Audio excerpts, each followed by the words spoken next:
If you want to switch your screen off and keep your screen off, even if you ask questions, that's absolutely fine if you'd rather not be part of that. But that's our intention, just so we've got a record of this. So I've now switched the recording on. We are using Spotlight.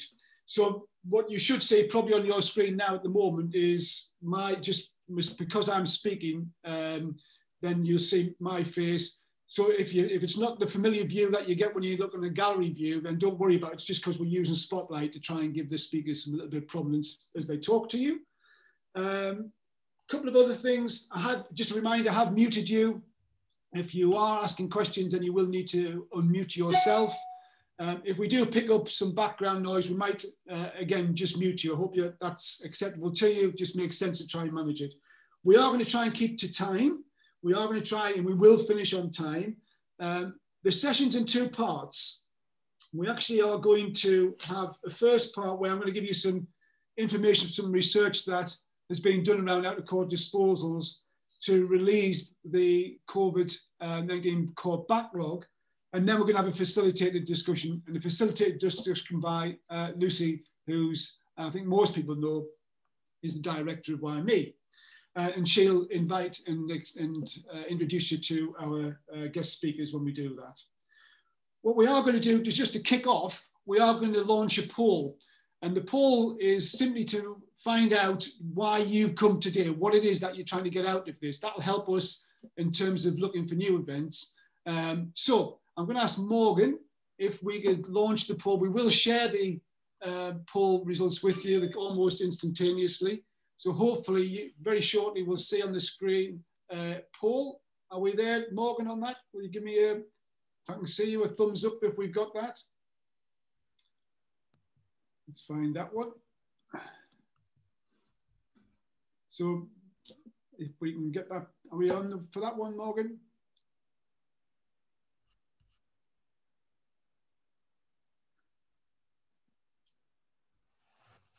So let me have a, so Morgan, just in case you can't hear me, I'm going to launch the poll, okay?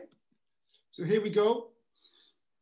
So hopefully you now, if you can give us a thumbs up, if you can see that, an opportunity to ask, we've asked the question, what do you hope to get from this event?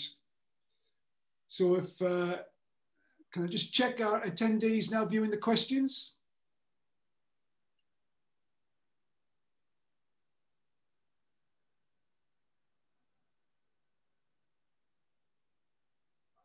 Now that looks slightly odd that I'm not seeing any answers on that one. So let me just curiously ask why we're not getting the votes on there. I'm going to end that poll.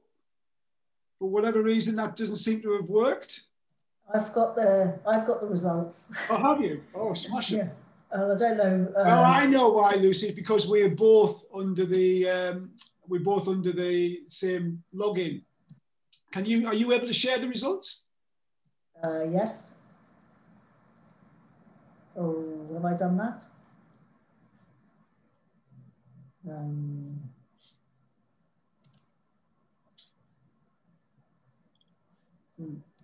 Sorry, I don't know how to. Oh, here we go. Can you see that? Can anybody give me a thumbs up, Rob? Can you see those results? Yeah, brilliant. So the most popular reason is new information. 70% of people have come from new information, but there's a scattered responses to the others. 50% good practice ideas. Brilliant.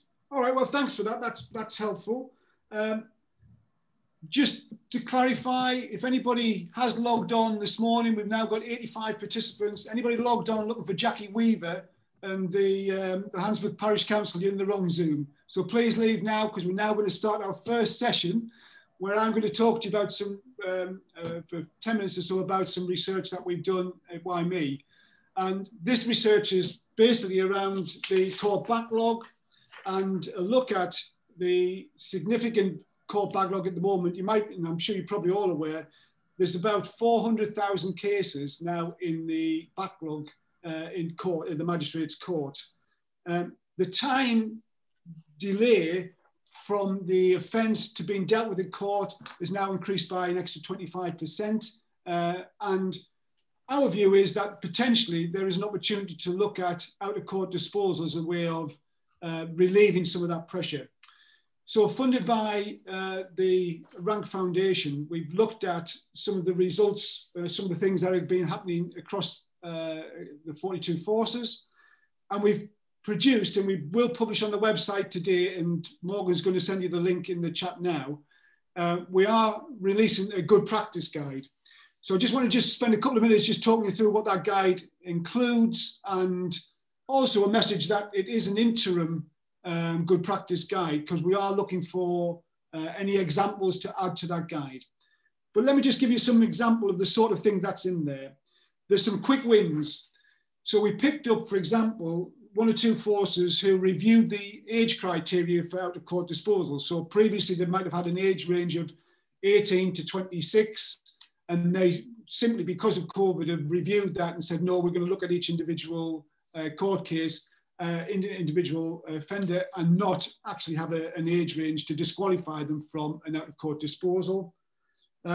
Allowing conditional cautions to be administered remotely, again, allows a more practical approach to actually delivering the out-of-court disposal.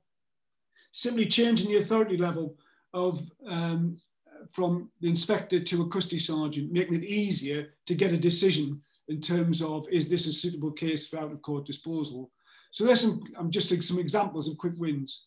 What we have also done is we've done some more in-depth interviews with around 10 forces. And I just want to kind of share this sort of example of a couple of forces this morning. And as I say, please log on to our website and get access to the full report. But just to give you some examples, at Lancashire, they reviewed their they reviewed their outstanding magistrates' caseload. They went and initially looked at about, I think it was 800 cases initially. They whittled that down very quickly to just over 300. And then by going through each of those cases in a structured way, they were able to pull out and deal with those cases instead of going through the magistrates' court, through an out-of-court disposal. And they managed to take out about 2.6% of the cases that they reviewed. Now, that might not seem a lot, but if you imagine 2.6% of 400,000, and I did my maths this morning, works out at 10,400 cases that potentially are sitting, waiting in a court that maybe could be dealt with by simply taking them out and dealing with it by way of an out-of-court disposal. And there, behind those 10,400, there are offenders and victims whose justice might be more swiftly dealt with. At Dorset, what they've done at Dorset is interesting. They used the community remedy to have a dialogue with their community about the suitable disposal options to apply under their community resolution. They came up with 6. A couple of those, one was a letter of apology. Second one would be reparation, paying for the repair. And the third one was restorative justice. And what they found is, after working with that for some while, that they found by combining the letter of apology with the restorative justice option, so when an officer, they take the decision that that's the out-of-court disposal option that they're going for, that would route its way to the RJ unit. And they dealt with the letter of apology and indeed assessed its suitability for RJ. That led to about a 30% increase in referrals. And again, in terms of the quality of the letter back to the letter of apology, that also had a significant increase in quality. So they're just a couple of examples from the report. Just to emphasize, it is an interim report. I put in the report, we welcome any feedback, any new examples. And in the final report that the project will write up at the end of March, we will look to include more. But it is about trying to share good practice, have a look at it, see if there's things that you might be able to use to try to assist you in your operational world. So that's session 1. If I'm now going to move to session 2, and I'm going to introduce, most people will know Lucy Jaffe from Why Me, but Lucy, if you want to introduce yourself and introduce your panel session for session 2, please. Hello, my name's Lucy Jaffe, and I am absolutely delighted and privileged to be the director of YME, a national restorative justice organisation championing access to restorative justice for people affected by crime. And today we are looking at a smarter approach to sentencing. And the reason we've got involved is because we can see a really fantastic opportunity, potentially, for increased use of restorative justice, but within a framework of out-of-court disposals. And when you lift the lid on out-of-court disposals, boy, oh boy, is there a lot to talk about. And that's why today we're having a national conversation, bringing in experts from the Ministry of Justice and from the non-governmental sector to talk to you today. And I will introduce them in a minute. It really is urgent that we do something about this backlog of cases. And one of the questions today is, how can we do that? How can we reduce it, but also keep people away from contact with the criminal justice system in a way which re-traumatizes them, so the victims, but also which increases the likelihood that people are going to reoffend just simply through having that contact with the criminal justice system. I know also we've got in the room the most amazing amount of knowledge and experience. So all amongst you, I know a lot of you are frontline workers who've been working in this area for a very, very long time. We want to hear from you. So get your pencils ready, your fingers ready to send questions across the chat, and I'll try and include as many of them as possible in the next session. So we're going to be addressing the proposals made in a smarter approach to sentencing, which was published in 2020 by the government. And we're very fortunate. I'm going to just introduce you. We've got George Barrow, who's from the Ministry of Justice. He's a senior policy officer at the Ministry of Justice, and he has had experience in a number of policy departments, including overseas policy and the offender engagement programme. And he's got a beautiful ship in the back of his office, which I'm very intrigued about. And Rob Goodrum-Ward, who's also come from the Ministry of Justice. He is the out-of-court disposal policy lead for the Ministry of Justice. He was previously a staff officer for Deputy Chief Constable Sarah Glenn at Hampshire Police, who was the National Police Lead on out-of-court disposals. And I found out earlier, he served in Cambridgeshire, Dorset and Hampshire police forces on the front line, as well as the Crown Prosecution Service. So a man with a lot of knowledge across different areas. We'll be hearing from him later. We've also got Phil Bowen. Hello. He has had experience as a governmental advisor overseas, a senior advisor to HM Treasury and head of intensive offender management for the Ministry of Justice. He now has built the Centre for Justice Innovation as a leading voice, a research and development charity, which is a leading voice in improving the British justice system, reducing crime, and in which a system that everybody can put their trust in. So welcome, Phil. And then we have also Penelope Gibbs. She is the driving force behind transforming justice. She's worked in radio production and at the BBC before being inspired to influence social change in the third sector.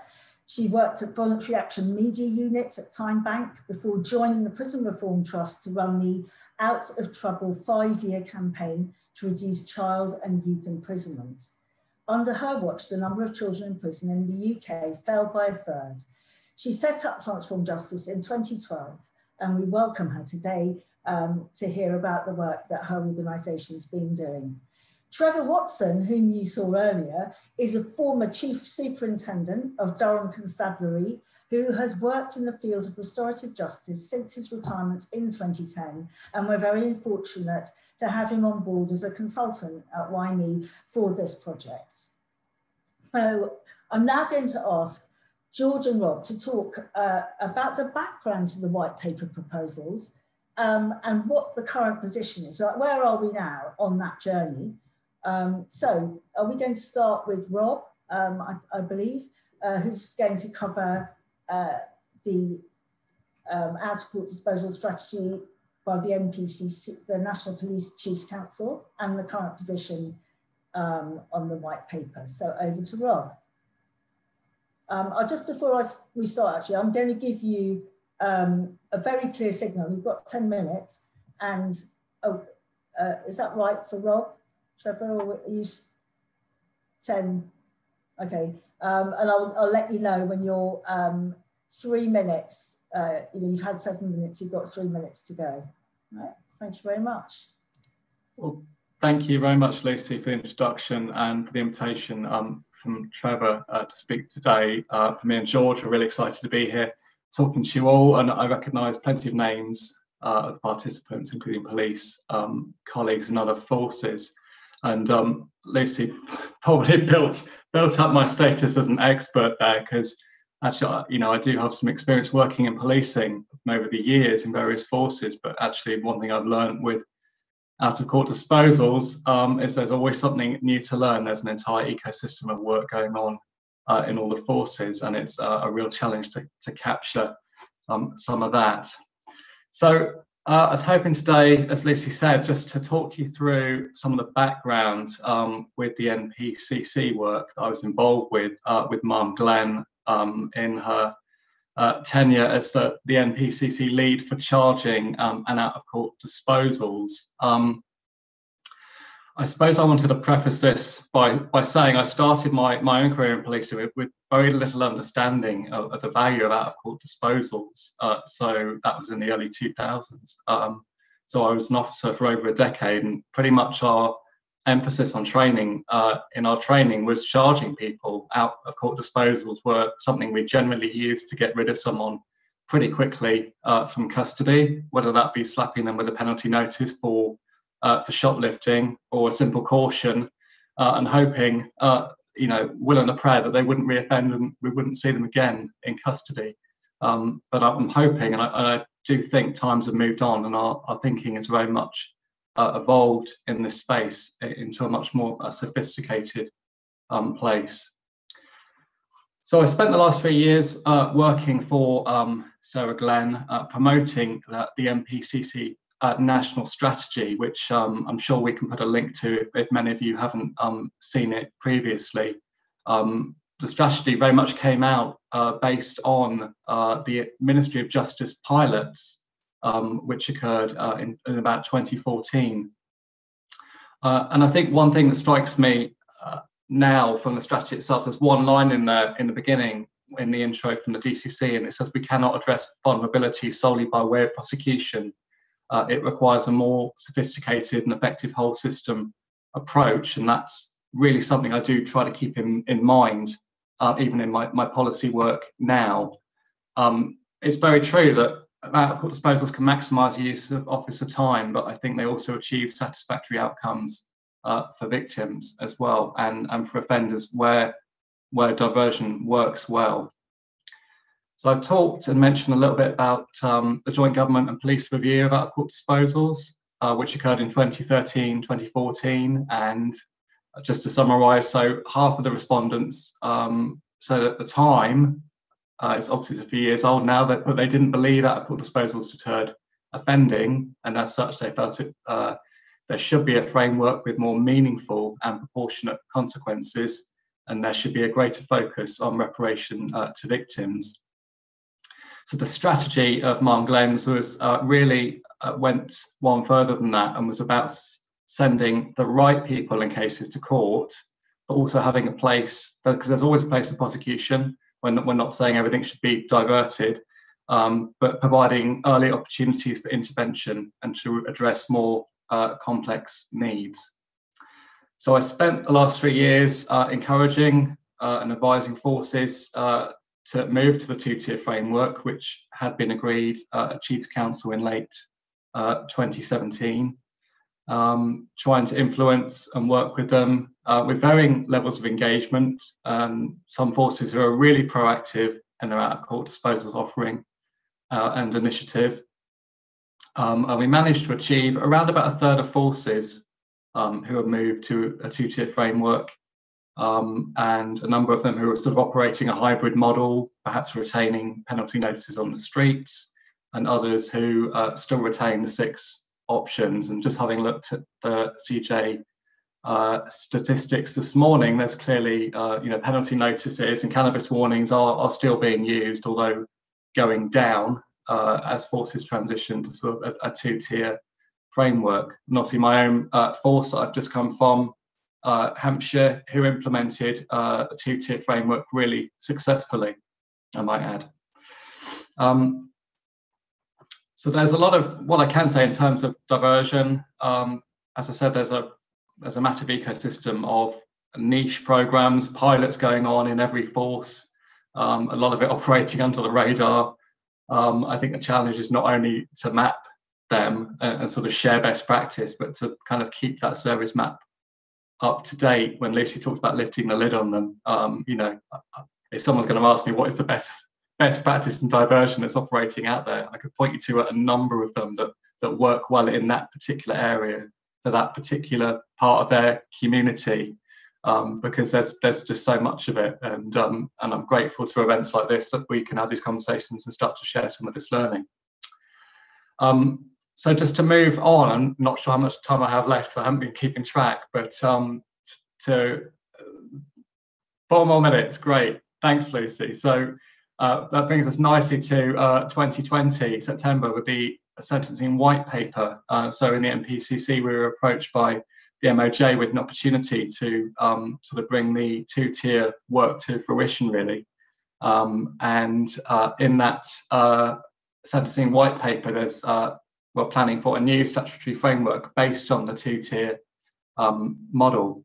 So I'm just going to try and share my screen if I can, if it does work. I'm just going to share a couple of slides for you. So what is happening? Well, so the new statutory framework, I can sort of give you an early indication. So we're talking about a diversionary caution, which is an upper tier disposal along the lines of the current conditional caution, which is going to be very similar to now that we can, there can be conditions that can be rehabilitative, reparative, or restricted in the same way as there are now. And then at the lower level, we're talking about a community caution, which will be available for lower level offences, and we're still to sort of work out where, what sort of offences we're going to be using that for. It broadly, we think, replaces some parts of where simple cautions would be, and PNDs, and perhaps community resolutions as well. And police would only use the 2 statutory out-of-court disposals, not PNDs, simple cautions, cannabis, or cat warnings. And I'd just like to add, this is an adult framework, so no changes planned to the youth framework. And just very quickly, because I'm conscious of time, just to show you the adult out-of-court disposal framework in transition. So we've got a 2-tier strategy in the middle by the MPCC, and then we go on to the 2-tier proposed strategy in the white paper. And you'll see I've put a question mark around community resolution there, because obviously community resolution is a policing tool and disposal, and we're having conversations with them about the continued use of it, because I definitely think, I think policing is of the view that there is a place for the community resolution still, and it's been actively used in a number of pilots around the country. So our challenge in the policy space is to work out within this sort of 2-tier plus model how each of these are going to be used.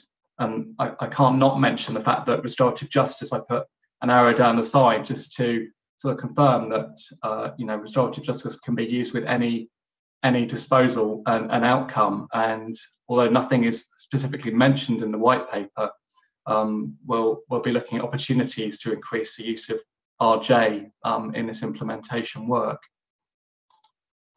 So I'm going to just stop showing my screen there and hope that I've just come back and you can still see me. So I talked about the fact there isn't any specific mention of RJ in the white paper, but it's still a major priority for us in the MOJ, and certainly in my own policy area. We're going to be examining how we can promote greater use of it. And finally, because I'm probably running out of time, is just to mention the chance to change deferred prosecution, which came out of the Lammy review. So that's something we are coordinating with both with the Met Police and West Yorkshire. And there's a number of other deferred prosecution pilots going on around the country. But in the MOJ pilot, we'll be looking at the effect that has certainly on race disparity and using the evidence on that to inform future policy in this area, because we won't have an evaluation on that until next year. So our challenge is to really coordinate all of this and work with policing partners and not-for-profit organisations such as yourselves to really make this work. And that's probably my time. So probably it's good to hand over to George. Expert on time. Thank you very much, Rob. That's fascinating. I'm sure people are going to have questions for you, but I'm going to just pass to George.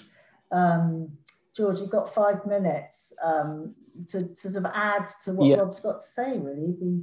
Over to you. Well, would it be useful just to give a bit of the kind of broad context as to where all of this fits in with the department and the government's policy thinking?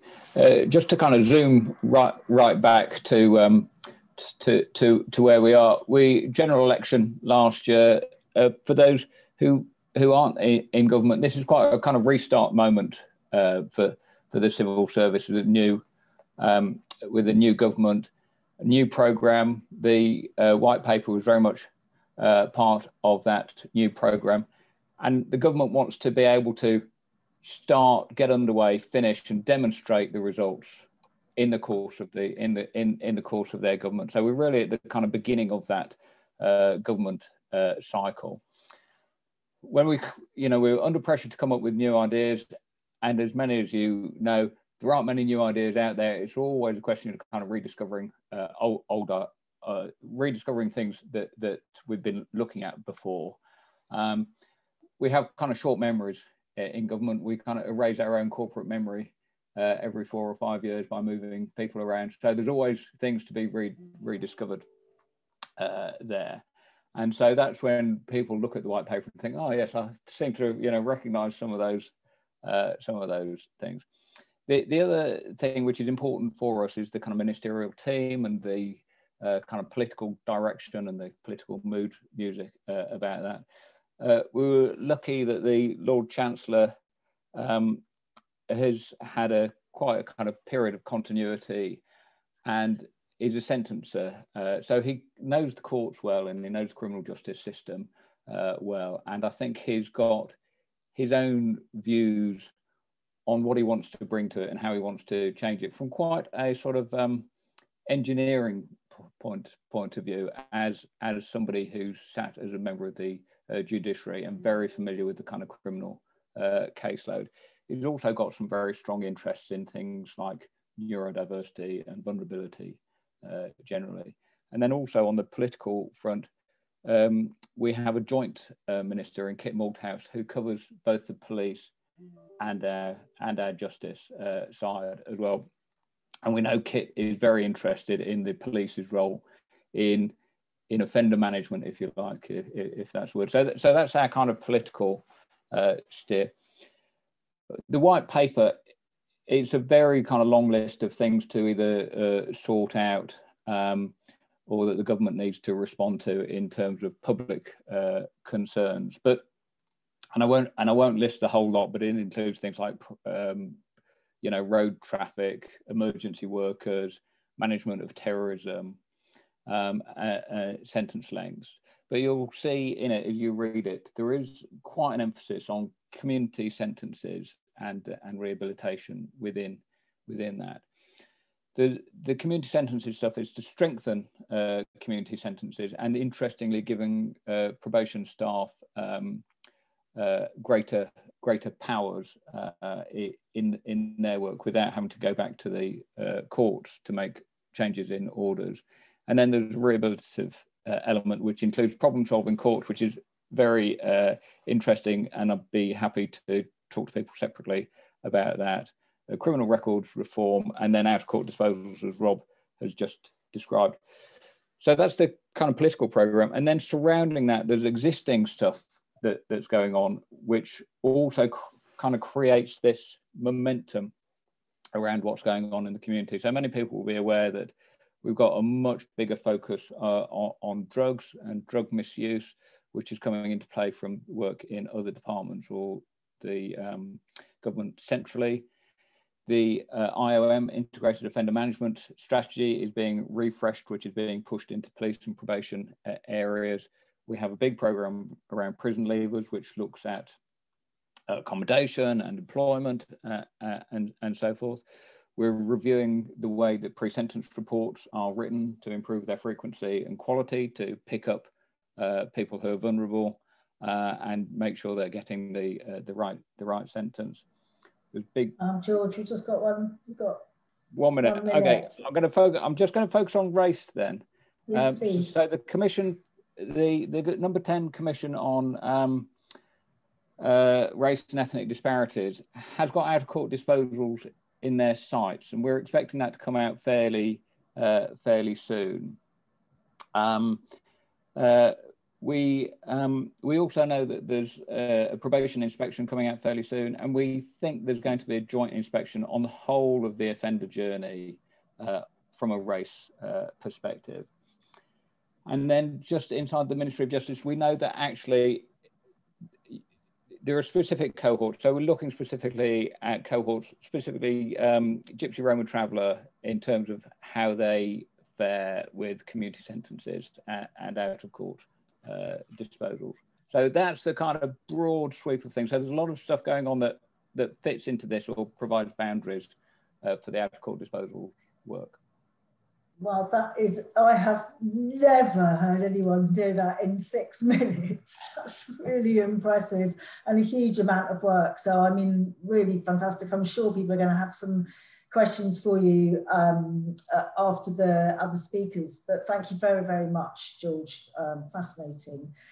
So now I'm going to turn to Phil Bowen to speak about your proposals and the policy paper that you've put forward. So over to you, Phil, and I will give you a signal at 7 minutes, so you'll know you've got 2 minutes left.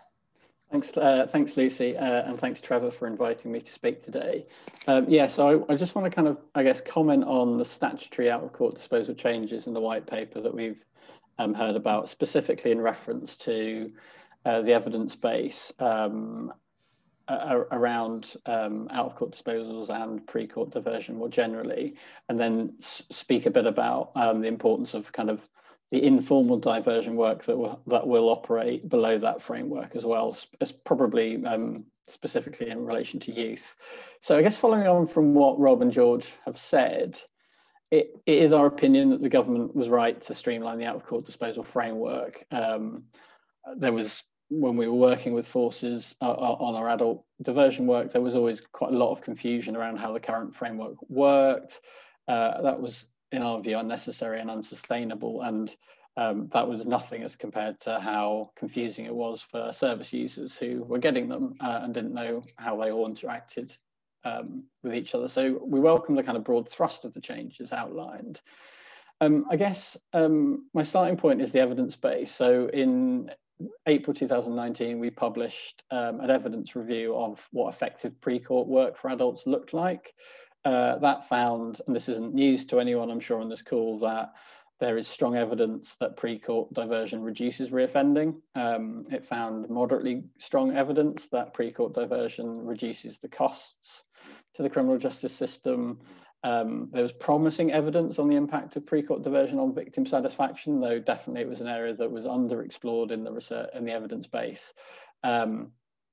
We also found kind of wider evidence on what works, that pre-court work was particularly useful for specific groups of people, most notably vulnerable women, young adults, children and young people under the age of 18, people with substance misuse and mental health problems. But one of our other findings was also that there was very little UK-specific evidence that isolated the impact of pre-court diversion on those groups. So that was kind of the summary of the evidence base. But what was also interesting in our review was trying to pick up on what the kind of promising practice principles were.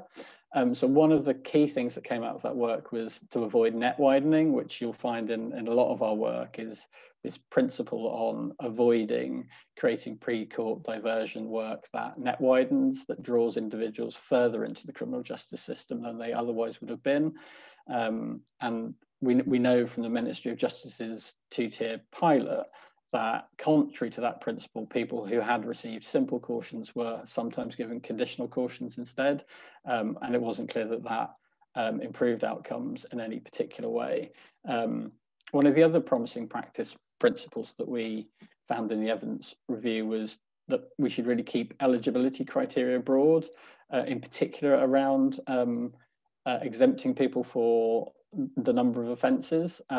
Overly strict eligibility criteria that exclude people on the number and types of offences can lead to very low referral numbers. We, in our work with police forces around adult diversion and our work with yachts and forces around youth diversion, we tend to focus on things like harm indexes rather than purely offence-based criteria. One of the other things, and I think George and Rob kind of mentioned this already, is we know that there is an impact of formal admissions of guilt on people's willingness to participate and their eligibility. So yet again, that's an area where we know that pre-court diversion schemes that do not require formal admissions of guilt and only require individuals to accept responsibility are more likely to encourage the participation of people from groups who tend to have less trust in the criminal justice system. And then finally, we also know that one of the things that makes pre-court diversion work, or what can be the kind of telling feature of whether a diversion scheme works or not, is referral needs to be simple. It needs to be simple for the people going through it. It needs to be simple for the practitioners to do, and it also needs to be swift. It needs to happen relatively soon after the original incident or offence has happened. And what we also found is that there's no evidence that pre-court diversion works because it is a deterrent, and that kind of fits into a much broader spectrum of evidence around the attraction of thinking about deterrence, but actually it doesn't really seem to be a motivating factor in producing better outcomes. So I guess all of that kind of leads me then to kind of what's my view on the white paper and what we've just heard from Rob and George. So as I said, generally, we're sort of broadly supportive of the changes, but we did produce a paper in December called Delivering a Smarter Approach, which tried to kind of highlight the important things that we think these reforms need to bear in mind. Firstly, as I've said a bit before, we need to implement safeguards against up-tariffing. So in whatever guidance is issued once the legislation is passed, that guidance should make it clear that in the eligibility criteria for each of the two disposals, that as far as possible, individuals either get the same as they would have got, or where appropriate, get a less onerous sanction. So for example, those who would have got a conditional caution should be getting a diversionary caution, or potentially a community caution, or receive the diversionary caution in place of a court prosecution. So we need to be very clear about the kind of targeting regime around it. I think one of our disappointments, and I've already shared this with Rob and George before, is we're disappointed that the words used for the upper tier disposal is a diversionary caution. We think that's actually quite unhelpful. Like generally, we think of diversion as diversion away from formal criminal justice processing. So having part of the statutory out-of-court disposal framework being called diversion, I think is potentially confusing and therefore a bit of a misstep. One of the other things we think needs to be emphasised in how these reforms are implemented is how we use out-of-court disposal reforms as an opportunity to prioritise victim-focused work. We know, for example, from research done on Operation Turning Point in the West Midlands, that it had seemingly very good impacts on victim satisfaction. That primarily comes from the quality of the procedural justice work that they did, fair, respectful treatment, making it very clear what was kind of going on. And again, I think this is a real opportunity to really emphasise that. And then finally, I guess one of the other You've got points. 3 minutes. Thank you. One of the other points that we want to make really clear about this new out-of-court disposal framework is we're keen that the work to scrutinise out-of-court disposals becomes the norm across the country. It's a vital ingredient, we think, in satisfying the court and magistrates that the use of out-of-court disposals is being used appropriately and in the interests of justice, as well as providing useful feedback mechanisms to the police and others on what's working and what operational issues arise. Now, I've discussed all of those sort of things with Rob and George before, and we're keen to work with the ministry to make sure that happens. I guess finally, and I'll try and be very brief there, what that leaves still up for grabs is the non-statutory out-of-court work. So all the work that happens on what we call point of arrest diversion.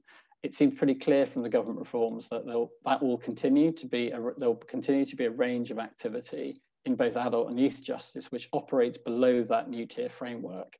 That necessarily is less formal, but some of the major drawbacks of keeping it completely informal is, for example, we know at the moment that 152 yachts, of the 152 yachts, 139 have some kind of pre-court diversion program that's on an informal basis, but we have no idea how many kids are diverted because no data is recorded on it.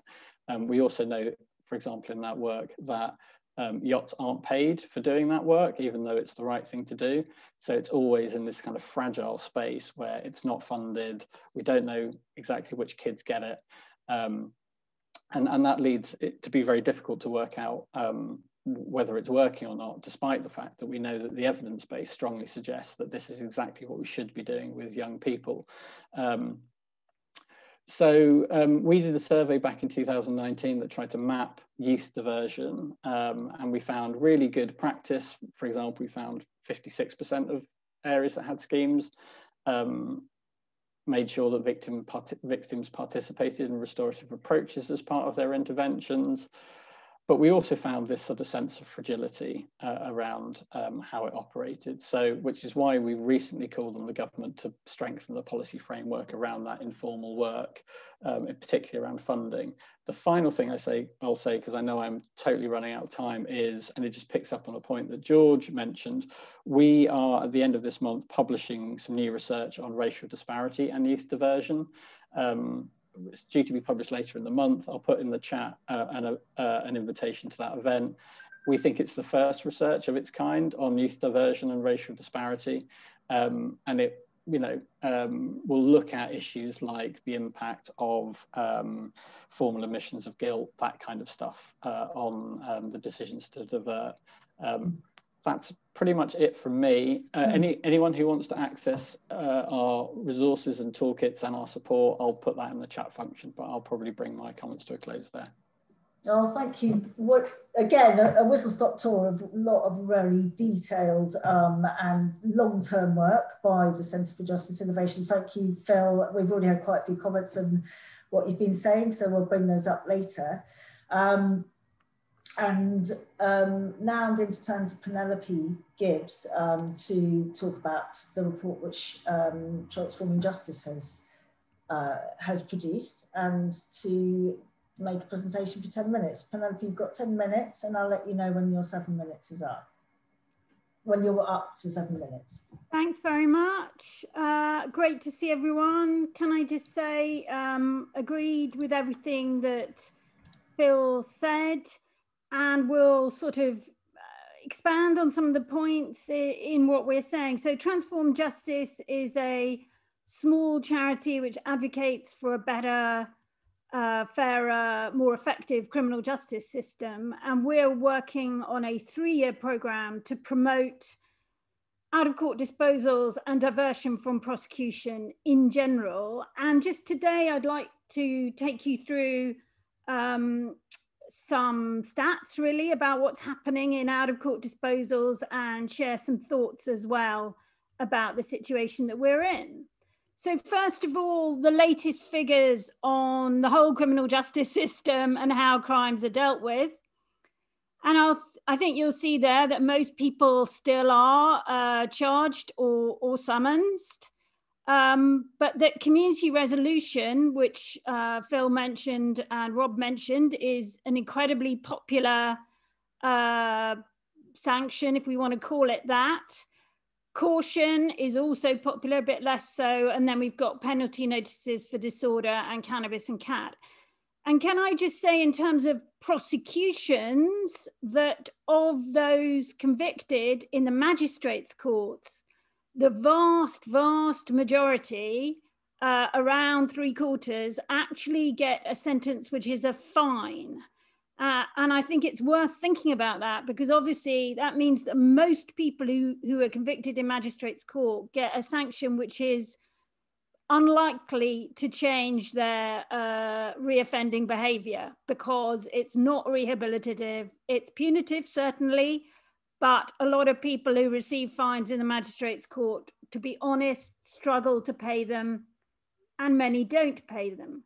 So from our point of view at Transform Justice, we would say that there is a lot of low-lying fruit, as it were, in the magistrates' court, particularly those offences which get a fine, which could be dealt with another way, and that would be via out-of-court disposals, deferred prosecution, or diversion from any criminal sanction altogether, but to services.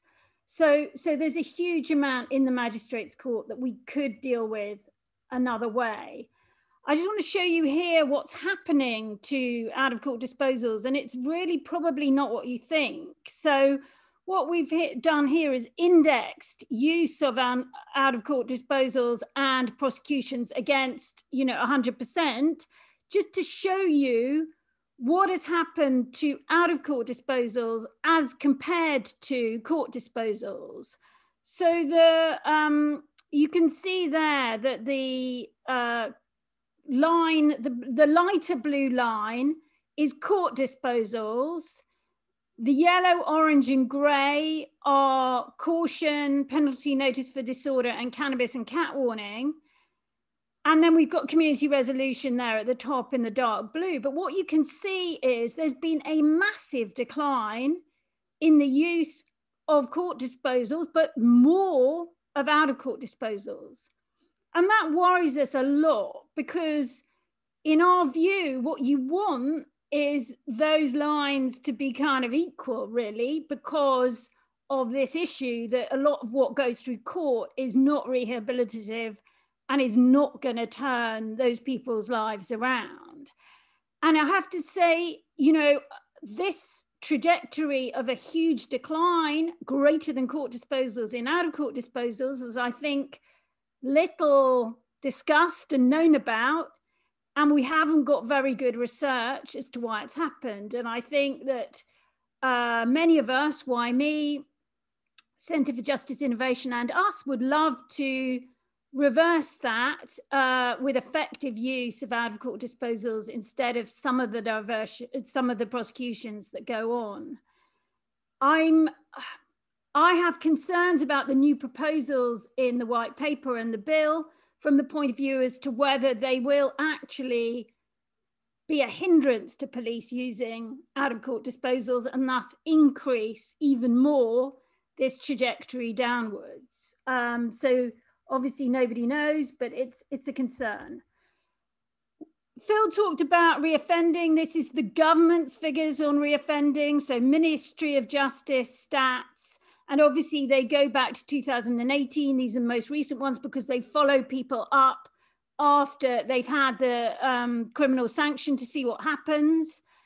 I think you can see here that the caution is an incredibly powerful disposal in terms of reoffending compared to these court disposals. So all the court disposals have a worse reoffending rate than the caution. You could say, oh, horses for courses, different people get cautions. Of course, that's the case, but I think the difference is stark, and we know that in a lot of cases, somebody can be given a caution for something they could potentially be prosecuted for and get a fine. So I think that's very powerful. What I would say as well is this caution reoffending data is vastly about the simple caution, not the conditional caution. Because it goes back so many years to when very few forces used the conditional caution at all, this reoffending data is about the simple caution. and its effectiveness. And I would simply note that if we go ahead with the government proposals, we are getting rid of a sanction which is fantastically effective. And as Phil said, the pilots that were done showed that the conditional caution in terms of reoffending is in general, on average, no better than the simple caution. So one of the concerns we have about the new proposals is that there's then no option for something without conditions similar to the simple caution. But anyway, let's move on. Here we've got a chart about the cost of justice. Phil mentioned this. Very kind of difficult to find figures, but we've gone on Turning Point figures. Now, Turning Point is a deferred prosecution program. It's been mentioned, deferred prosecution. This is where somebody is offered the opportunity to undertake a sort of program of rehabilitation or activities if they accept some level of responsibility, but certainly not a formal admission of guilt. And then if they don't go through the program, which is instead of prosecution, it's at that level, they do get prosecuted. So it was done in the West Midlands, and Rob mentioned the other programs that have been done with it. So here you can see a very stark difference in the cost, even of deferred prosecution, which must be the most expensive of all the out-of-court disposals in terms of dealing with it. And then also— Penelope, you've got 3 minutes. 2 minutes, okay. Three. Okay, and then you can also see the Turning Point data on higher victim satisfaction. So compared, they did a good piece of research in the Midlands with victims in whose cases deferred prosecution had been used. And actually, it was very contingent on good communication with the victims. But where the victims had somebody really explain to them why this was being done and how effective it might be to have that person go on a program rather than, say, be prosecuted, it's incredible what the support for it would be. But I would say that's consistent with a little other research on victims that we have, and I'm continually fascinated by victims, and I think more and more most victims, particularly when they hear about the court backlog, want the person who did the crime not to do it again, certainly not to do it to them, rather not do it to anyone else. And they want, you know, that's what they want most of all. Somewhat want retribution as well, but that not do it again is the priority. So if victims can understand that whatever happens, the police are proposing would actually lead, most likely lead to that person not doing it again, they are supportive. But I would say there's a huge gap in terms of this victim research, and we all need more of it in order to promote out-of-court approaches. The other thing I would say— All right, just 1 minute. Okay, a couple more things. We've done research with, we are very supportive of RJ at every point in the process, and I think it would give even higher victim satisfaction scores. But when we spoke to police forces, a lot of them said that they didn't know how to use it, officers on the front line, and they saw it as an add-on, not an alternative, even in the out-of-court space. And then the other thing I would say is we have just done a piece of research, quantitative research, on how to communicate about most successfully about out-of-court approaches, which I'm happy to share when we have kind of analysed it properly. So watch Transform Justice communications, and that'll be in about a month or two. But what's fascinating about that is actually public support for dealing with crime out of court is sky high at the moment. So we got very strong support for dealing with things like criminal damage, people who'd injured somebody in a fight, and so on, through this quantitative research. So I think part of the answer is for us to communicate that and be confident that actually there's a lot of wariness about the court process out there at the moment, and we can promote this knowing that, framed the right way, people are supportive. Thank you very much. Again, another packed presentation. Very interesting statistics. We've got a couple of comments on those. And Penelope, thank you for your presentation. So finally, maybe we should all have a little stretch. It's almost an hour we've been here. I'm going to turn to Trevor to just be the final speaker today. Trevor, could you, you've got 10 minutes to speak about, just to kind of maybe invite some response to that and where you see restorative justice fitting into what we've heard today and the sentencing proposals. Okay, thanks, Lucy. First of all, a sort of personal reflection. As a senior officer in Durham with 30 years service in, I had not heard of restorative justice. And a certain Peter Wolf, I think may even be with us today, came along and talked about this tool, and I like to think of it as a tool called restorative justice. And it was like something being pulled away from, a veil being pulled away from my eyes, because it was talked about what a difference it makes to, you know, offenders' lives, but also to victims as well. And as a senior police officer, thinking, why haven't I been using this tool to change people's lives? It was just you know, a revelation.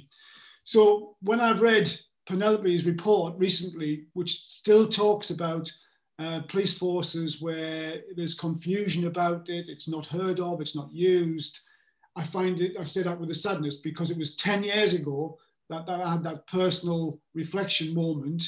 And for 10 years, nationally, we've been trying to embed RJ into the criminal justice system, and it's still a battlefield. So when I looked at the white paper, I had that in my mind, and I want to make 5 points. The first point is that in the old strategy, in terms of out of court disposals, there's a paragraph on 2.14 about restorative justice, and this is what it actually says. It says restorative justice can be used alongside any outcome, either as a condition for an out of court disposal or separately. And I think that's great. I think that's, whoever brought that words, Rob, whether it's you or whoever, absolutely get it, because it is a tool. I see it as a tool to be used alongside one of the traditional justice outcomes. It might replace it, it might be the outcome, but it can also be worked, because it's the right time for it, people at different times, subsequent to a decision. And I like that. When I read the white paper, and I was looking for the references to restorative justice, what I did see is that it talked about the restorative justice being used in the upper tier disposal as part of a reparative condition. And my alarm bells start ringing, thinking, is that the only place it sits? Now, I'm really heartened when I've seen Rob's presentation today, and he's got that arrow coming down with restorative justice alongside all of those outcomes, because it really, really needs to be that thought process that this can sit alongside and be actually the right tool to use in the right circumstances to achieve the right outcome. So whilst I recognise that the bill itself may not have references to RJ, and I understand that, you know, the technical side, it might not be there, we really need to make sure that it is fully embedded in any subsequent sort of practice guidance, etc., that follows the actual bill. Because what we don't want to do, in my view, is take a retrograde step back. Point 2 was be about the opportunity to get some clarity. Having seen and worked with a number of forces around the restorative justice world, what I hear and have heard over a number of years is that when we introduced the term community resolution, it caused utter and complete confusion as to what this thing was. And I really hoped that the white paper would get that opportunity to clarify, use terms that were really understood. As a police officer, if you try to explain to a member, a victim of a crime, what community resolution means, it means nothing to them. The words mean not a thing. And I have to say that I'm not certain that, you know, a community caution from somebody who's had, you know, a theft of their personal item, and we're talking about a community caution. Well, what does a community caution? Why is a community caution? And I really think it's an opportunity for us to think through the importance of the words that we use. The diversionary caution, I think I've raised in the chat, and somebody's looked at it and said, well, it's a diversion from court. But also we have diversionary schemes. So does a cop think, well, okay, if it's a diversionary scheme, I need a diversionary caution, therefore up-tariff them into the upper tier when there would actually be a diversion. And we have, as Phil's mentioned, a number of schemes on the adult world and juvenile world using this thing called Outcome 22 for diversionary schemes, for deferred prosecution. So it really needs, it might seem a very simple thing, but the words are important. In our position paper at YME, the best we could come up with was a disclosable caution, because that's what the upper tier is, and an undisclosable caution, and that's what the lower tier is. But if there's an opportunity to try and clarify and get the right term, please, let's take that opportunity. A plea from Trevor. Point 3, in the white paper, we talk about deferred sentencing. Now, it encourages, quite rightly, the use of deferred sentencing, more use of deferred sentencing by the courts. But what's not clear in the white paper is exactly how this is going to work. And we've raised some questions around, particularly the RJ side, around, well, okay, here's some questions. Who makes the decision that it's going to be a deferral? You know, is that something that the defendant requests, that the court requests? Can the court then suggest, and who would have the conversation with the offender around an RJ? Is it voluntary? Is it not voluntary? So there are some things that need thinking through that whole issue about deferred sentencing. We did have a national pilot, Restorative Solutions did some work you might be aware of around the pre-court use of restorative justice, and there was definitely some lessons in there. And I do think that's an opportunity to really think through how that works, remembering that the money originally given to PCCs for RJ was around the victim surcharge, and it was very much a victim-led resource. Well, if this has now come from the offender-led, who are PCCs going to give up their RJ resource to do the work? And I just think that needs some thinking through. Trevor, you've got 2 minutes. Thank you. Point 4, problem-solving courts, also mentioned in there. I reference completely all the time, let's make things simple. RJ is a tool to use in the right circumstances. And the problem-solving court might be the right circumstances to use an RJ to actually think about rehabilitation. And there are tools and techniques around restorative approaches in addition to restorative justice, which I think is really relevant, and we need to think that through. And my next final point in my last couple of minutes is we lost in the RJ world a national RJ action plan, and that withered away, and we don't have that now. For me, and from YME's perspective, looking at the changes on the horizon, we want restorative justice to be embedded within the future for sentencing, for consideration of the right tools to use at the right time. But it requires, because it sits across, you know, probation, because police ECs, all the areas, it needs coordination. And we think there's really time for the reinvigoration of the RJ action plan, so people are clear about what actions they can take place to make this happen. And we at YME would certainly want to be part of that. That's for me, Lucy. Thank you. Well done. Nice one, Trevor. That was a really useful, clear indication about where YME sees the increased use of restorative justice and the potential and opportunities, but also this really important, like, to pick up on something that Phil said, that everything's connected. You know, you can't just look at things in isolation. And so it's important that we see restorative justice in the overall context.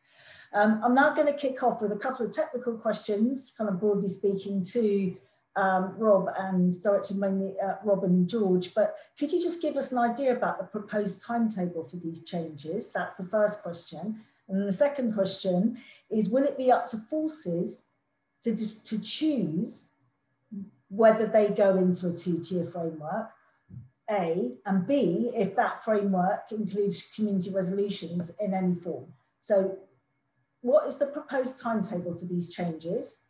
And what is will it be up to, how much choice will forces have? Who'd like to take that question? Rob? Happy to take it, yeah. George, unless he wants to chip in afterwards. So timetable, well, obviously things subject to change, but I think the bill is looking to be introduced into Parliament this month. Obviously, subject to the passage of the bill, we're going to commence a working group with key stakeholders next week. We will be spending the majority of this year planning the implementation and change. So I don't think we'll be looking at any changes before 2022. But as for exact dates, you know, including whether it be the early part of 2022 or the later part, I just can't say at the minute. It's subject to change, but obviously keep people updated, and we'll work really closely with the MPCC on that point. Going to your second question, Lisa, you have to remind me, was that around the use of the CR? So it's how much choice will forces have? So currently it's optional. My understanding from the question is, will it still be optional, and whether the framework will include community resolution? So obviously there'll be a new statutory framework removing the use of simple cautions, PMDs, from the legislation. So there'll be some elements of the new framework which, you know, forces simply won't have a choice in using simple cautions. They won't be there. So they'll have to use one of the new disposals or community resolutions. And our early conversations with policing are that they very much support that. I think the question is, and Phil rightly sort of raised this when he was talking, is what sort of offence and what offender fits with each disposal, and that's some of that is to be worked out with the working group. So to make sure that, you know, we're not up tariffing people, we're not unfairly giving people the wrong type of disposal within the new framework. So it's going to be very much up to policing how they use it within the statutory guidance and the operational guidance that will be issued alongside it. I see. Okay, and George, do you want to add anything to that? Is that... No, I don't think so. I mean, when we discussed the legislation is really catching up with what's going on the ground in the areas that have adopted the two-tier system. So there is a kind of degree of kind of retrospective sort of cover that the legislation is providing as the framework, which didn't exist in statutory legislation before. So in a way, if police force areas are doing things differently now, then that's good, and that's fine, and that's what we're drawing a lot of learning from at the moment. Right. I'm just going to ask Helena if you wanted to add anything to that. You asked the original question. Are there any follow-up questions you'd like to, follow-up question you'd like? Hearing that answer. Sorry. No, that's really useful. Thank you for that. Okay, great. Can I? And Phil or Penelope? Yes, Penelope. I mean, I just wanted to say that I think that one of the challenges of what is now proposed is actually it is completely different from what is happening on the ground for police at the moment. So what's happening for police at the moment is they're either with the old system, which is with the cat warning and the simple caution and the conditional caution and so on, or else they're operating a two-tier system, which is community resolution and conditional caution. And there are police forces out there at the moment who are in a change program to move to a two-tier system, not a three-tier system. So I think one of the challenges of the proposals is that a police force who's going through the change program to a 2-tier system is then going to have to do a change program to a 3-tier system in 2 years' time. And I feel sorry for them about that, because it's difficult enough to get frontline officers to use these disposals and understand them anyway. Thank you very much. Phil, did you want to add to that? No. Yeah, I think I'm just looking out for some comments from people who are frontline police officers and practitioners about what kind of response they might have to a change of this nature. And I think we'll just pick up on that question around language, diversionary caution. Could we just think about really the comments that have been made? Is that confusing for people on the ground, to that use of diversionary in front of caution? Perhaps you could give a bit of an explanation. I don't want to make this an interrogation of Robin and George, by the way, but just give us some thinking that's come behind that use of diversion, and whether you would consider a change to the vocabulary being used. Rob. Sorry, Lucy, I was actually trying to write something in the chat. What was your question again? So the use of the word diversionary in front of caution, there's been quite a few people have commented on the concern that causes confusion around whether that's a diversion or a caution, and now is there opportunity to change that so that there is opportunity to change the name, and I don't particularly like the names myself, if I'm honest, but I think there's perhaps opportunity in that in itself to make it work. Wouldn't be my first choice, but of course, diversion, where you've got a name of diversionary caution, you can give someone a fine with that, so that's slightly misleading in itself. So I think there's definitely going to be some work and challenges here in the names, particularly in the lower tier disposal of a community caution. Obviously the word caution, doesn't have the best connotations, perhaps in the lower tier use of it. So there's definitely some challenges. I'm not going to deny that, but we'll be looking for opportunities within this.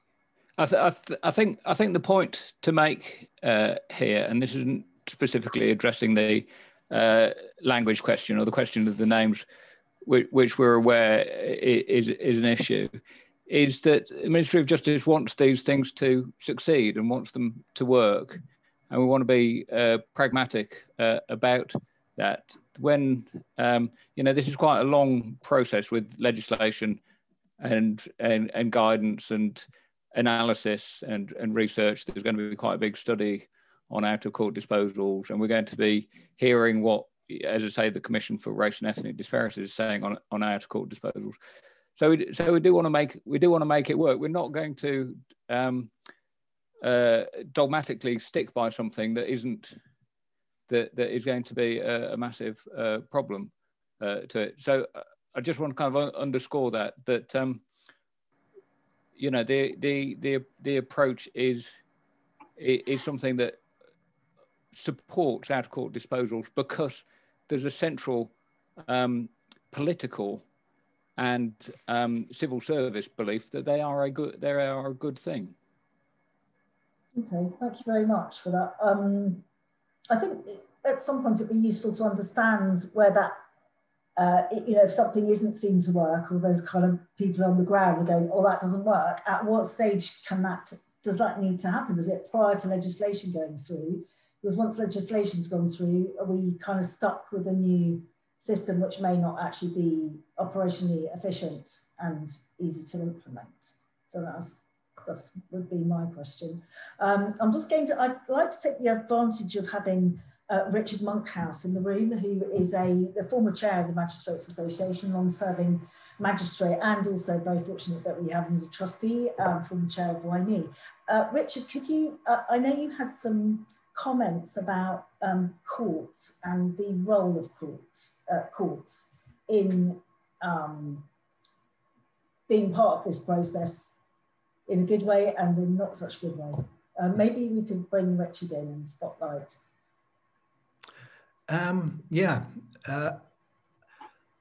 I'm 5 years past being a magistrate, so my knowledge isn't quite up to date, but I'm still in touch with a lot of people.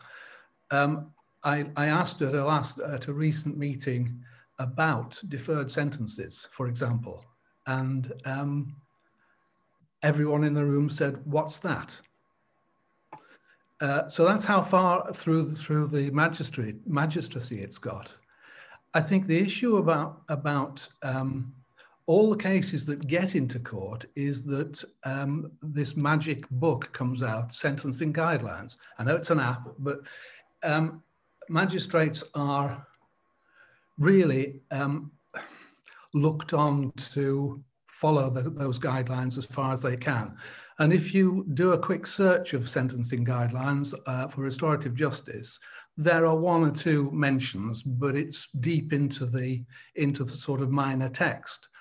And that's the problem. Once a case gets into magistrates' courts, then you're going to follow the process, the procedure. And legal advisors are going to say to magistrates, no, you can't do that, or you shouldn't do that. And it's a brave set of magistrates that actually says, well, no, we think this is the right thing to do. So the problem is not so much cases that are dealt with in the magistrates' courts, it's why cases get in there in the first place. And sitting as a magistrate, many cases, the bench on discussing a case has said, why on earth is this in a magistrate's court? Why hasn't this been dealt with in some way? Neighbourhood disputes that have led to a little bit of violence should have been dealt with a lot earlier through restorative practices. And that's the problem. Once you get into court, then the process takes over. Thank you very much. We've also had some comments from people about the use of where you can bring restorative justice in for witnesses who are in court. I think it's important now that we just think about the racial disparity that's going on in criminal justice and the way that we have this huge disproportional representation of Black, Asian, minority, ethnic. I've had one specific question around the Gypsy Roma traveller community and that, you know, are they getting offered out of court disposals as frequently as people who aren't Black, Asian, minority, ethnic, or Gypsy Roma traveller? That would be good to look at. So maybe we could have the panel would like to address how these new proposals they believe may help or hinder our reducing racial disparity in the criminal justice system. So how could these new out of court, this new proposal in the sentencing help or might it hinder our reduction in racial disparity in the criminal justice system? Who would like to take that first? Can I maybe ask? Can I just jump in on the Gypsy Roma traveller point specifically, which I think is a useful direction from which to look at it. In terms of Gypsy Roma traveller, we don't know much because the numbers are so small and the declaration rate is very low. But what we do know is anecdotally that Gypsy Roma traveller specialist lawyers tell us that they believe it's evident to them that people aren't getting the opportunities that are offered to others all the way through the system. So that might be in terms of an out-of-court disposal, it might be in terms of bail, it might be in terms of what's written on their pre-sentence report. And because you can't do the analysis by a lot of statistics that we might have for other groups, we've got to look at that from a different perspective. And we're working with the traveller movement, who I think might be in the meeting. We're working with the traveller movement on understanding that. On the wider point on race, we do know that there's always a risk that decision points to take people in different directions are areas where there is the opportunity for kind of bias to creep in, and then for that to be amplified as people go through the system.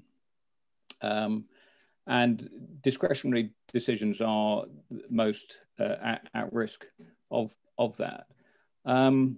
I think one of the things that we are learning is around having greater safeguards and scrutiny around that, and the use of scrutiny panels and so forth that we've seen in other areas, maybe useful learning on that. So we think that there is an opportunity for out-of-court disposals to smooth rather than kind of aggravate disparities, and we'd certainly want to use that approach. There is a big focus on race. Lamy didn't consider anything prior to prosecution, but we are thinking about it. Oh, thank you for that. Yeah, interesting to hear that. Phil, can I come to you? Then I'll come to you. Yeah, sure. I mean, I guess on racial disparity, as I said in my comments earlier, we're publishing some research at the end of the month, looking at racial disparity exactly around that point that George was talking about, or sort of the decision to divert and then formally the engagement of young people in the diversion interventions. And we sort of conducted interviews with a bunch of practitioners and a bunch of service users. And one of the things that comes out clearly is, and this isn't a new point by any means, but that the decision as to whether to voluntarily accept going on a diversion program obviously operates for a lot of young people, especially from communities who don't trust the system.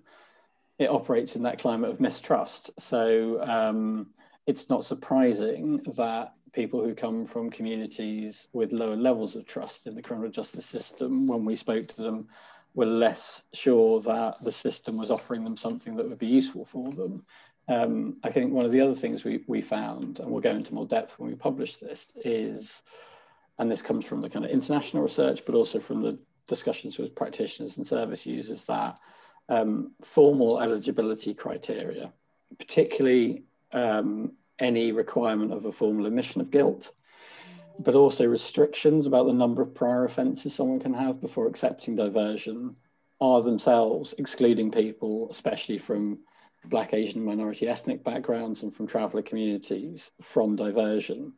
And that seems fairly sort of straightforward, but equally, in a kind of lighter and more positive note, practitioners do know that, and practitioners that we spoke to were trying to change that, especially around how they assessed eligibility for diversion, whether they required formal admissions of guilt, whether they required there to be kind of 1 or 2 offences and done type restrictions, and moving to much more sort of assessments of harm.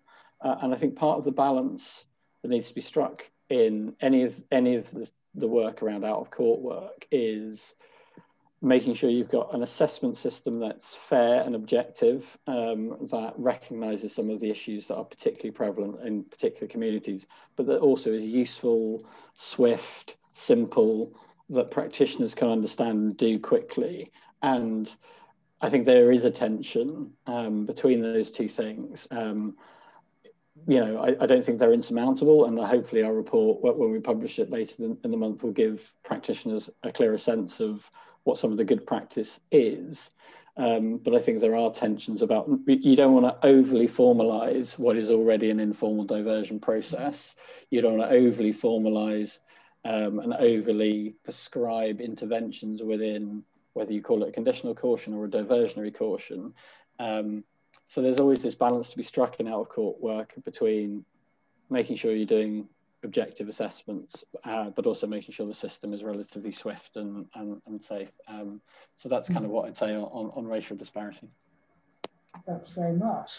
Yes, I was going to ask, my question was going to be, this formalising of the current informal disposal system, and that's so useful because that kind of answered it. Penelope, I've suddenly lost you, but you're here.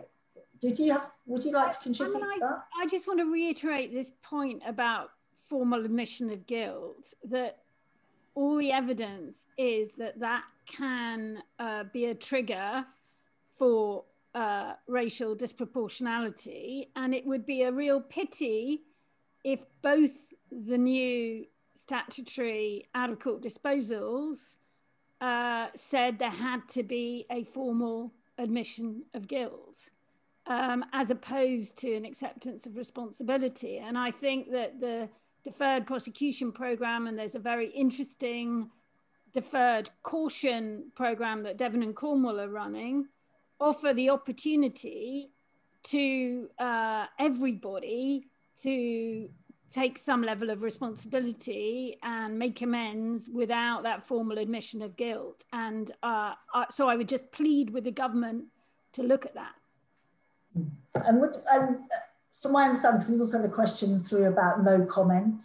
So the consequences of saying no comment with an interview. Yeah, you can't, I mean, if you go no comment, that is, you are not formally admitting guilt, and it is a passport to being prosecuted if the evidence is there, even if that offence is of a level which could have got an out-of-court disposal. And one of the things about no comment is what you need is the best possible legal advice in the police custody, and for that legal advice to be very active and seek disclosure and all that kind of stuff. I mean, obviously no comment sometimes right, but it can be a trigger to prosecution.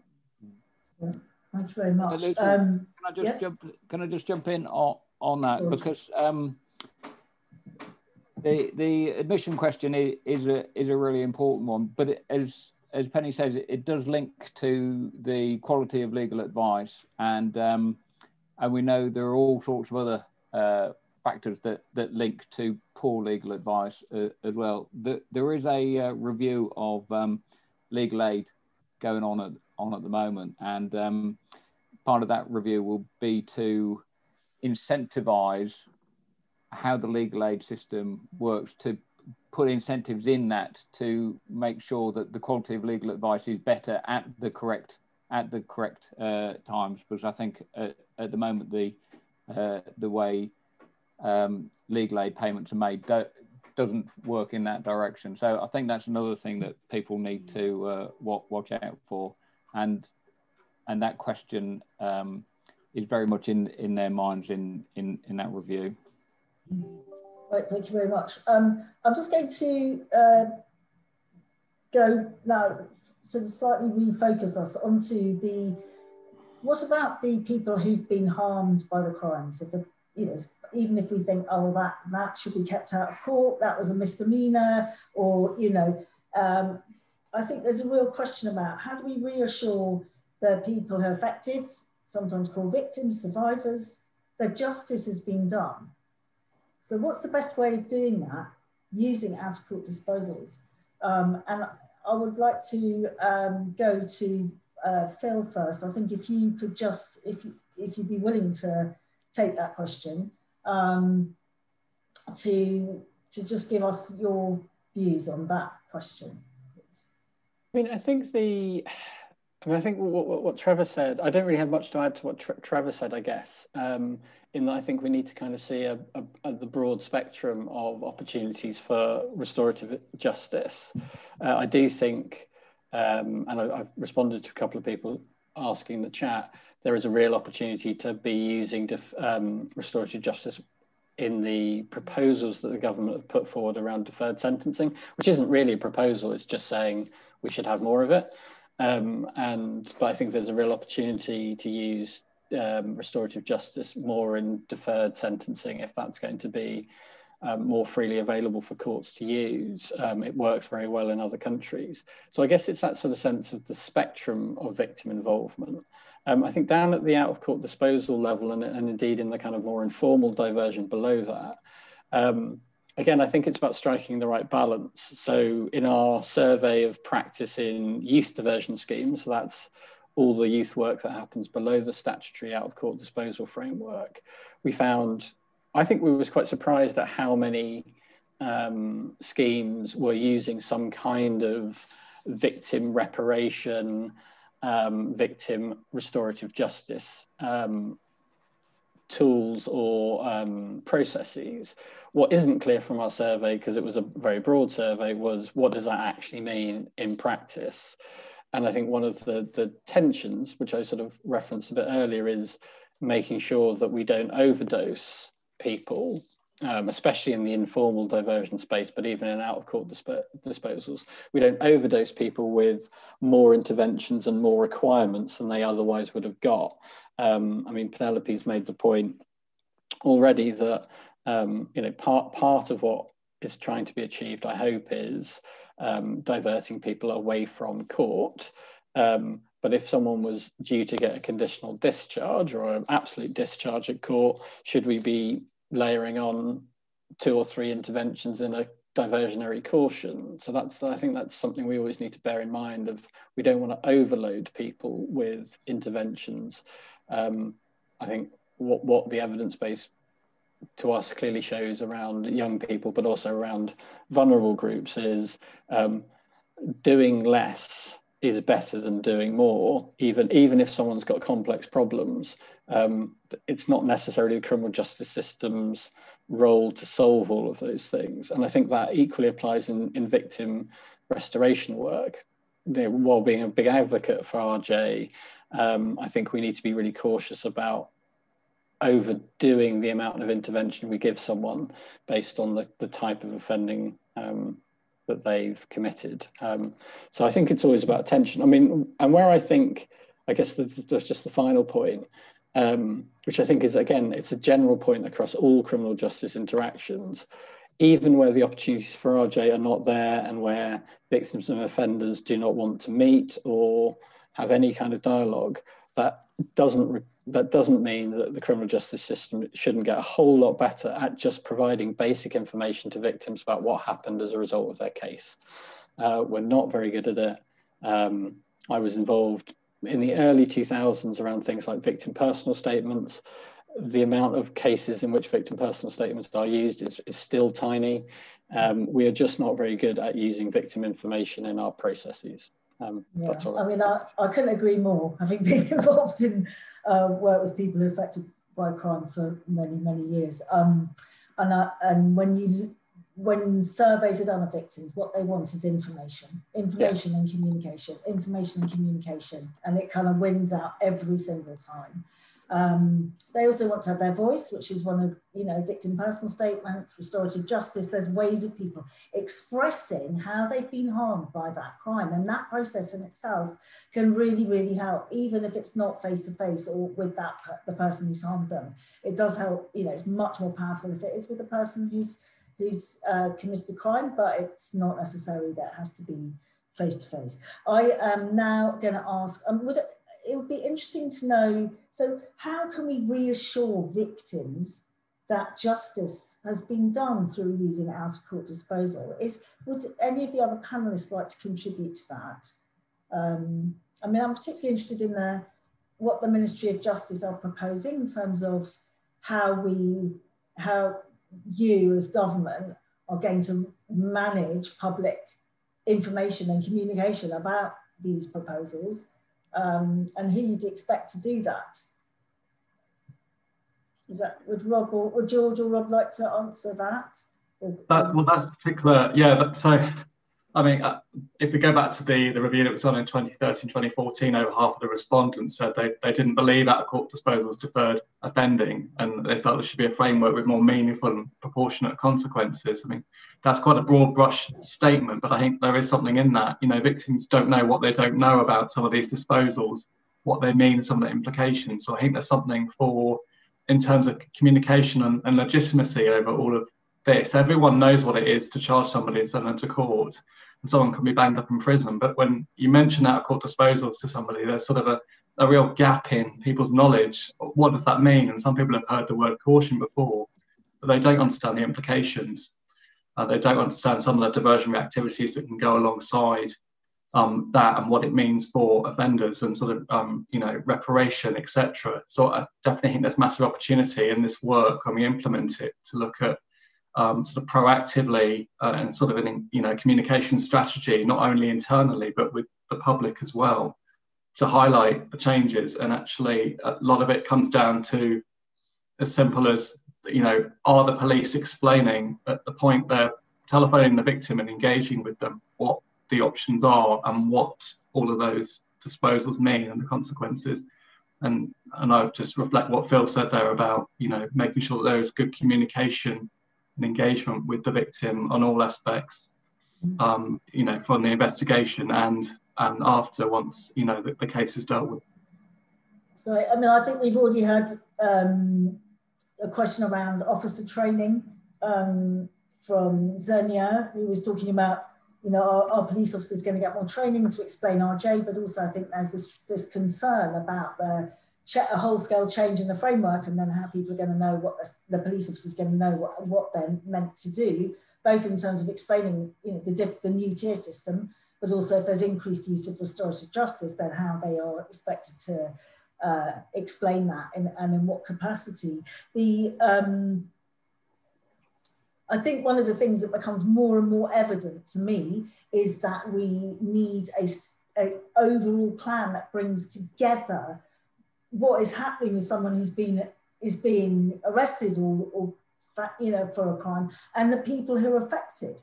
And if you don't have that, then you don't get this kind of the missing bit. And I feel very much as a campaigner and you know, organisation interested in restorative justice, our legs are like straddled across these two, trying to bring them together in what is often a false dichotomy. You know, within one person, you can have someone who is a victim and an offender at the same time. Anyway, that's my little pennyworth on that. I'm going to come to Becky Charles, who's an amazing restorative justice officer in Cleveland, and a police officer. Becky, would you like to ask a question? Hi, I was just wanting to say, Lucy, that in Cleveland, I think the model that we've got is really constructive for integrating all available services. So it means that victims are getting that opportunity to have the voice heard, but also be fully supported and to understand all elements of the out-of-court disposal that's being given. We've got wonderful relationships, luckily, in Cleveland with the Divert team, which is the adult deferred prosecution scheme. And the police officer, I think, who is on the call today, Nikki Vasinji, actually is a really instrumental lead in being able to give victims direct updates, and then for us to be able to step in, provide the offer of restorative justice, but also to offer referrals to the victim care and advice service, so that victims are getting the full holistic package of care in accordance with their identified needs and risks and expectations of the process. Works really well, and we really appreciate the support from the police with that. Yeah, you've got a great system in Cleveland, I know, so I've been up to visit you, and thank you very much for that. And in fact, Cleveland is featured in our good practice guide, which Trevor mentioned at the beginning. Trevor, would you like to comment? Yeah, it was just to come in on the discussion around, you know, victim and how we ensure that, you know, victims are supported. I think what I found of interest in some of the proposals around the white paper was the idea of the default position if the offender does not complete the out-of-court disposal. So on the upper tier, it seemed that that's clear, that was then going off to the court, and on the lower tier, it would result in a fine. And I think it comes back to that conversation you had with the victim at the outset about what's going to happen to the person who's caused them harm. At the moment, if they get a community resolution and they say, well, what happens if they don't complete their reparative act or whatever it is? The reality is the officer has to say nothing. There is no comeback. And if we deal and allow this third tier of community resolution to fall outside of the lower tier, then that's the reality. You say to a victim, well, there's nothing we can do. We can't then bring them back in and then fine them, because it's sitting outside of that. And that's important, because if you want a victim to understand what the outcome is going to be, that's the type of conversation. the Pathfinder data that was mentioned by Penelope, when I looked at that as to why, what was that, why was the 75% happy with it, is because they used a scripted conversation with the victim about what they were going to do in terms of the diversionary activity. And I think that example I gave about Dorset, you know, Dorset have engaged with the offender side, but they're also engaging with the victim side from the RJ unit and having a structured conversation about what's happening and what the options are for that victim.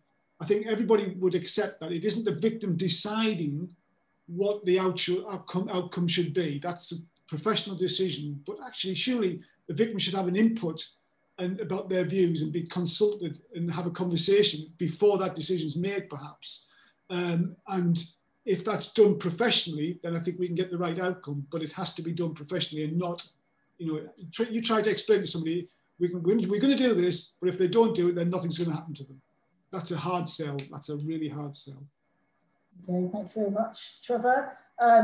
We are coming towards the end of our session today. I was wondering if Imogen, did you want to ask your question so I don't mess it up? What you actually, the disclosure barring service question, would you like to ask that yourself? Well, yeah, I mean, I don't know if you can hear, my internet keeps freezing, yes. But it's just making sure that people who won't be in receipt of legal advice are fully aware of the long-term implications and whether or not, if they accept an out-of-court disposal, it will show up on any, what used to be called a criminal record check or disclosure and barring service check, because some employers will want enhanced disclosure and barring service checks. And if it shows up on that 5-6 years on, that might stop them from being able to get the job they're best suited for and actually encourage them to reoffend. So I guess my question in a nutshell is, how will people be advised of the long-term implications of accepting an out-of-court disposal? Thank you very much. Penelope? Just to say that ourselves and Unlock are campaigning for out-of-court disposals to have no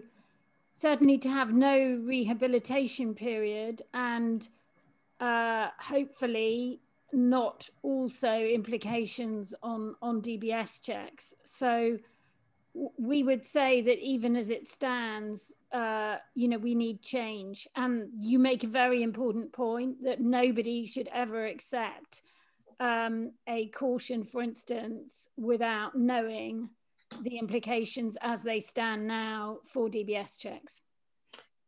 If I can just come back, because the fear factor, if you're taken to police station and you want to get out as fast as possible, and you know, the fear factor will be huge, particularly if you're young and impressionable. And will you accept a caution encourages people to, you know, and that'll be the end of it, not to dwell on what the long-term implications could be. So I'm glad to hear that you're campaigning. It's a shame it's necessary, really. Yeah, I think just going to come in, Imogen, I think that's part of the point of thinking about calling it a disclosable caution. You can't hide behind that. That's what it is. It's a disclosable caution. So it's clear to both parties as to what that outcome is. So I'm going to start bring this to a close, the questions, and ask each panelist, go around the panelists. So thank you very, very much for your questions. It's so amazing, because I wish we were in a conference and we could be sort of spend all day with cups of coffee and running around. But each of the panelists in turn, just to sort of make a last comment, keep it quite succinct, please, about what you've heard today, maybe something about what you're taking away. You're like the one thing that you think, oh, you know, I'm going to go away and think about that or do that. So I'm going to come to Penelope first. I would just say that have heart. Actually, our recent research with over 2,000 people said that there was huge latent support for resolving crimes out of court. That support would reflect how many victims would feel in being communicated with about the use of an out-of-court disposal. So I think we all need to have confidence that, explained properly, there is a lot of positivity out there. And I do think part of the challenge on RJ is about police training, police kind of, you know, enthusiasm, really, because it's always going to be for them, you know, a little bit of an effort to refer somebody for RJ or do it themselves. So to me, that's the focus of where I think maybe a bit of attitude change would help. Very much indeed. Phil?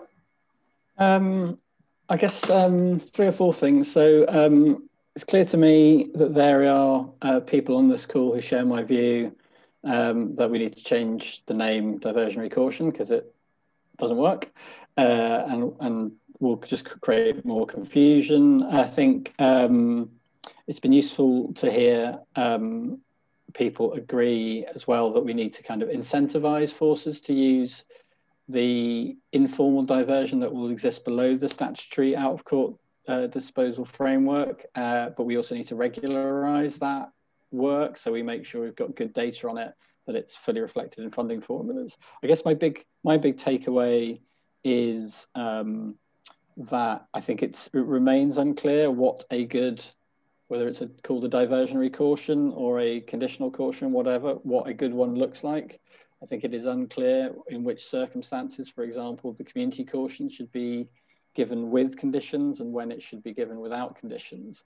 So I think there's work to be done with people like the College of Policing and others on really kind of getting down to clarity about the good practice principles, a good set of interventions that forces can use on those things. And so we'll go away and think about that stuff.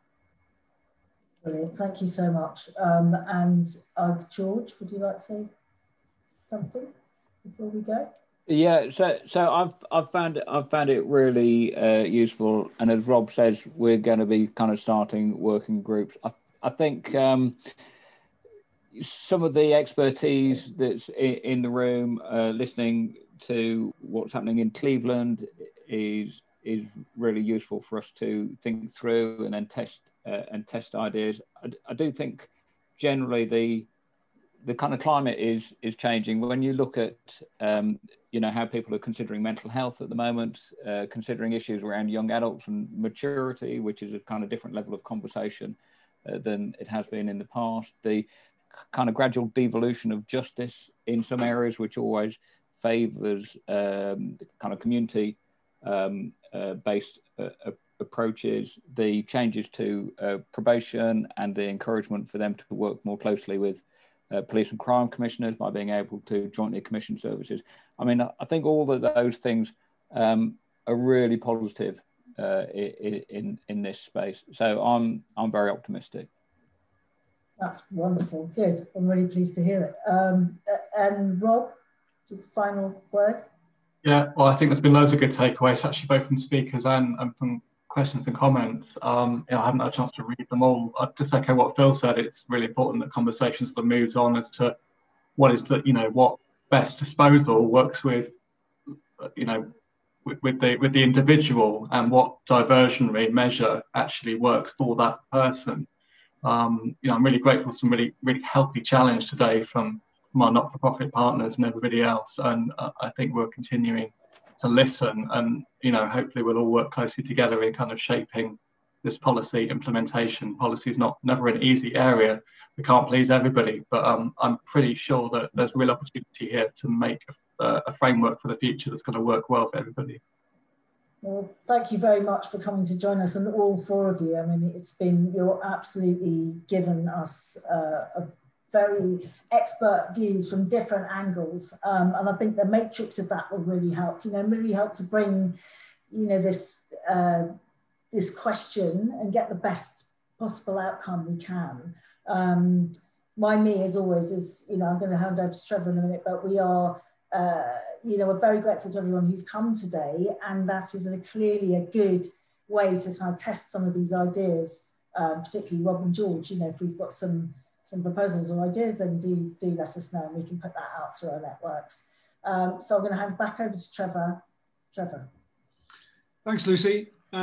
Yeah, big thank you for me. I'm going to start off with a thank you to our sponsors who aren't actually here, but they've given us the opportunity to put this event together. We are going to run a poll at the end. We've got about 72 people still with us, which is brilliant. I have to say we did get 87, which is my guess. So I'm going to get the prize.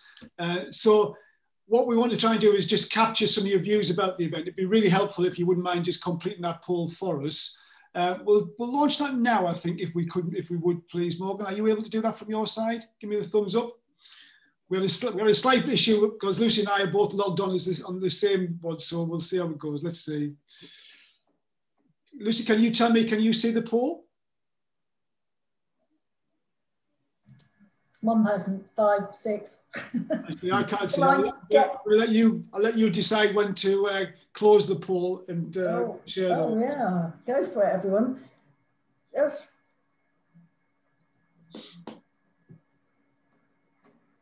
So we've got 42 people have responded. Got 45. We'll let it run a little bit longer. Yeah, we've got.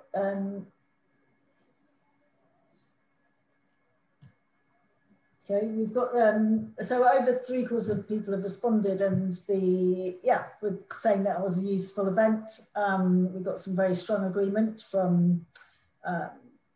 Do you want to share the results, Lucy? Do you want to end the poll and share? Oh, shall I end? Okay. Yeah, and then we'll do a share. So there's an appetite. Can you see that? I can't, but I'm sure Morgan can. Can you be able to see it? Phil's nodding. Morgan's nodding. Great. Brilliant. That's good. Thanks for that. I really appreciate that. It's really helpful. So yeah, thank you also, Lucy, to the speakers as well. Without those, we haven't got an event. So I really do appreciate that. What I'm going to take away from this is the benefit of having a cross conversation with people. I certainly know from our RJ community that there's a desire to try to support the changes. There really is, and there's very varied sort of cultures within different forces, and RJ sits in various places. But I know throughout the 42 areas, the RJ community are definitely up for supporting any changes that take place, because it benefits both offenders and victims. So we want to try to assist wherever we can. Big thank you for everybody today. Big thank you to Morgan, who's done all the back office arrangements, sending out all the invites, etc. We will again send out a separate questionnaire after this event, and that's simply to capture where we can improve. So please give us your honest feedback about that. Had a few questions about the chat and whether we can capture the links. We'll be downloading that. Well, I'm going to ask the presenters who use slides if they will let us have access to the slides they've used today, please. And we'll make that available again via probably our website, probably is the best way. We'll send a message out when we're going to do that. We are going to use some of the chat stuff. I'm going to report to write up on this piece of work that we've been doing. That will be finished by the end of March. Fingers crossed. So we will be making contact with perhaps 1 or 2 people who've made comments and just follow that up. But again, just a really, really big thank you to everybody, and hope you've been able to go away with something from today. And that's it. Thank you very much. Bye, everybody.